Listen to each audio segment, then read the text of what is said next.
Yo, what's up mga idol rings? Bulok na yung ginawa nating green pan. Sahod sa tulo mga master. Ayan o, bulok na yung yero na inilagay natin.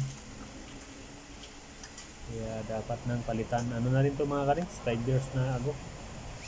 Ito na yung papalit natin mga karings. Nakapabrikit na tayo. Tapos ito, figurahan natin siya na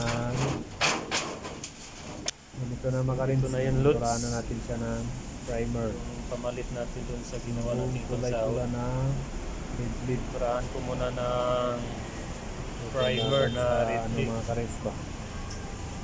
Kalawang. Basta kalawangin agad. Ayan o. Second coating na tayo mga Lods. Yung papalit natin dun sa nasira. Matayo na to, ikabit na natin to ulit. Pang sahod sa tulo, sa ula. Tinanggal yung luma.